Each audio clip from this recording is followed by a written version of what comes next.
তো দেরি করে ফেলাইলাম, কয়েক হাজার টন ইলিশ ভারত যাইব। ওরা মনে হয় আমার রাখে সবাই বিমানে উঠে গেছে। না তাড়াতাড়ি যাই তৈব। এই ইন্ডিয়ার টোটটাই কেমন জানি, যখন তখন যাওয়া লাগে।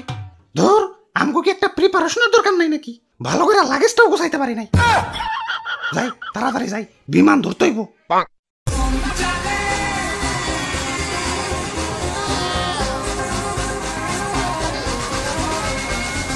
আরে ও দাদু সোলো চালাও, আমার থুইয়া যাবার লাগছো কেলা? রে বাপুরে, ইয়া শুনো নয় নাকি ইলিশ তো সব ভারত চলে যাইতাছে। হাই হাই কও কি এখন ইলিশ যদি সব দাদা গো দেশে যাইগা, ইয়া তোমরা খাইবা কি? ইয়া লইটকা শুটকি। হ্যাঁ শুটকি মাছের গন্ধ আমি সহ্য করতে পারি না। দাদা তাড়াতাড়ি আইন ভাই, ইলিশ বর্ডার ক্রস করার আগেই পদ্মার পার যায় আমাকে ইলিশ ভাজা খাইতে হইব।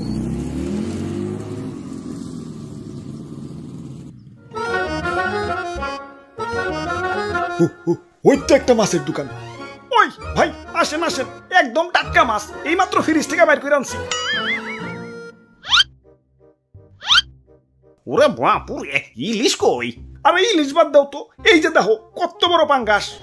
আরে ভাই পাঙ্গাস তো লাগবো না, ইলিশ লাগবো। ইলিশ ইলিশের যে দাম, তার চেয়ে ভালো সেম বাজেটে একটা বড় দেখে পাঙ্গাস মাছ দিয়ে দেই, নিজেরা তো খাইবাই, লগে আত্মীয় স্বজন কেউ দাওয়াত দেখা হইতে পারবা। ওরে বাপুরে, আমাকে সেম বাজেটে ইলিশ মাছই লাগবো। ইয়া শুনছি ইলিশ নাকি ভারত চলে যাইব। ইয়া পরে যদি দাম আরো বাইরা যায়, তাই তো ভারত যাওয়ার আগে আমরা ইলিশ ভাজা খেতে এসেছি। ইয়া দেও আমাকে ইলিশ মাছ দেও।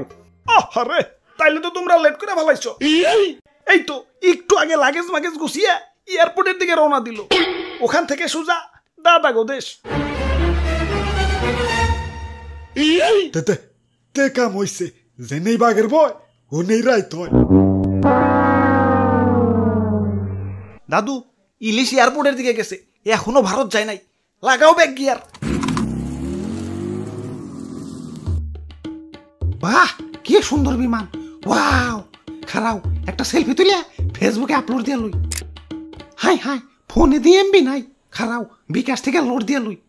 হাই হাই বিকাশেও দি টাকা নাই, টাকা তো সব কার্ডে আছে, এখন কার্ডে থেকে বিকাশে কেমনে আনি? আরে ইলিশ ভাই এত টেনশন করার কি আছে, কার্ড থেকেও তো বিকাশে টাকা ঢোকান যায়। বাহ ক্যাশব্যাকও পাইছি, যাই এখন বিমানে চড়ি গে। ওরে বাপুরে, ইয়া খারাও। না সময় নাই, বিমান ছেড়ে দিব। আমার আবার দাদা গো দেশে, মানে ইলিশ লাভারের দেশে যাইতে হইব। কেলা ওই দেশে যাওয়া লাগবো কেলা? আমগরে কি ইলিশ লাভার মনে হয় না? ধুর তোমরা ইলিশ লাভার, সি আমার একটু দাম বেশি দেখে অন্য দোকানে যে পাঙ্গাস কিনা খাও, তোমরা আবার ইলিশ লাভার, সি। ইয়ে মানে তোমার দাম যদি অস্বাভাবিক ভাবে বাইরে যায়, তাহলে তো পাঙ্গাস কিনাই ভালো। একটু বেশি দাম দিয়ে যদি কিনা খাওয়ার সাহস না পাও, তাহলে তোমরা কিসের ইলিশ লাভার? দাদারা আমার জন্য হাহাকার লাগাই দিছে। আমার সংকটে তো ওদের দেশে আমার দাম 5,000 টাকা পর্যন্ত চলে গেছিল, তা ওরা কিনা খাইছে। ভালোবাসলে ওদের মতো ভালোবাসবা, তা না খালি কাও দাম কমাও দাম কমাও। তখন দেশে থাইকা কি আমার দাম কমাম রে? যা ভাগ, ডিস্টার্ব করিস না। ওরে বাপুরে, ইয়া দেশে এমনি যে ইলিশের দাম, এখন ইলিশ যদি ভারত জায়গা, ইয়া দাম তো আরো বাইরে যাইব। ইয়া যেমনি হোক ওরে আটকাই তুইব। ওরে বাপুরে, এই জোয়ান বয়সে তুমি বউ বাচ্চা রেখে বিদেশ যাইবে, ওদের কথা কি একবার ভাইবা দেখছো?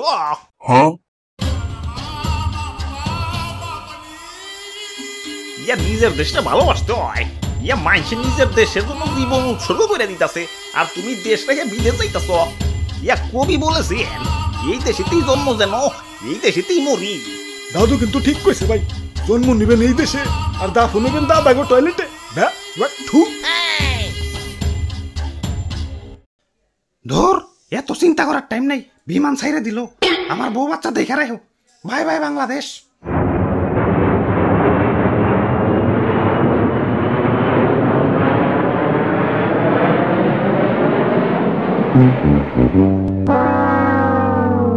দাদু ইলিশ তো গেল গা, এখন আমরা কি খাম তাইলে? আরে ভাই টেনশন করেন কে, বউ বাচ্চা তোরাই খেয়ে গেছে।